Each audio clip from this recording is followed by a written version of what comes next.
ইসলামী আন্দোলন বাংলাদেশ কুয়েত কেন্দ্রীয় নেতৃবৃন্দের সৌজন্য সাক্ষাৎ ও গুরুত্বপূর্ণ আলোচনা সভা অনুষ্ঠিত। আজ অনুষ্ঠিত হল ইসলামী আন্দোলন বাংলাদেশ কুয়েত কেন্দ্রীয় নেতৃবৃন্দের সৌজন্য সাক্ষাৎ এবং গুরুত্বপূর্ণ আলোচনা সভা। ইসলামী আন্দোলন বাংলাদেশ কুয়েত কেন্দ্রীয় কমিটির জয়েন্ট সেক্রেটারি জেনারেল মাওলানা গোলাম সারোয়ার সিরাজি এবং ফেনী জেলা সভাপতি মাওলানা নুরুল করিম আকরাম সাহেব সাক্ষাৎ করেন সম্ভাব্য সংসদ সদস্য প্রার্থী মাওলানা শেখ হুসাইন মোহাম্মদ শাহজাহান ইসলামাবাদী সাহেবের সঙ্গে। সাক্ষাৎ শেষে ছাত্রনেতা মোহাম্মদ ইসমাইল হুসাইন ইসলামাবাদীর সঞ্চালনায় এক গুরুত্বপূর্ণ আলোচনা সভা অনুষ্ঠিত হয়। আসন্ন ত্রয়োদশ জাতীয় সংসদ নির্বাচনকে সামনে রেখে নানা দিক নিয়ে পর্যালোচনা এবং মতবিনিময় করা হয়।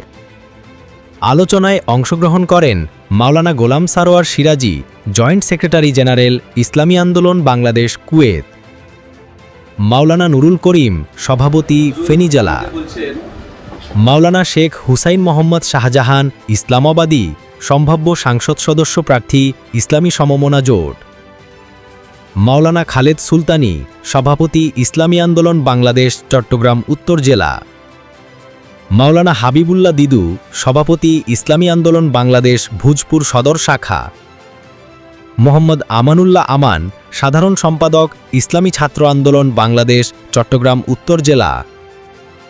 উপস্থিত ছিলেন আরও মাওলানা ইয়াসিন সাহেব, সহপ্রধান পরিচালক ইসলামী আন্দোলন বাংলাদেশ ভোজপুর সদর শাখা, জনাব মোহাম্মদ জায়নাল আবেদিন, বাংলাদেশ মুজাহিদ কমিটি ভোজপুর সদর শাখা, মাওলানা কারি বেলাল সাহেব, প্রশিক্ষণ সম্পাদক ইসলামী আন্দোলন বাংলাদেশ ভোজপুর সদর শাখা, মোহাম্মদ জামাল উদ্দিন, প্রচার সম্পাদক আইএবি ভোজপুর সদর শাখা, পরিচালক ফৈজি কিভি এবং সম্পাদক দৈনিক জনতার খবর, মোহাম্মদ তৈয়ব শাহ, সাধারণ সম্পাদক ইসলামী আন্দোলন বাংলাদেশ ভোজপুর সদর শাখা, জনাব মোহাম্মদ জাহাঙ্গীর আলম, সহপ্রতিষ্ঠাতা ইসলামী শ্রমিক আন্দোলন বাংলাদেশ ভোজপুর সদর শাখা, জয়নার আবেদিন, সহপ্রচার সম্পাদক ইসলামী আন্দোলন বাংলাদেশ ভোজপুর সদর শাখা, ছাত্রনেতা আবু তাহের, আব্দুল জাব্বার, মোহাম্মদ সায়েম ও এমরান প্রমুখ।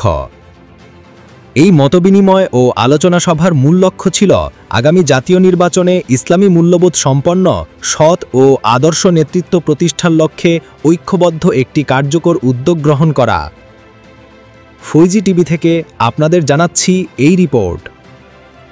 দ্রুততম আপডেট পেতে আমাদের চ্যানেলটি সাবস্ক্রাইব করুন এবং ঘন্টা আইকনটি বাজাতে ভুলবেন না। জামাল উদ্দিন, ফৈজি টিভি।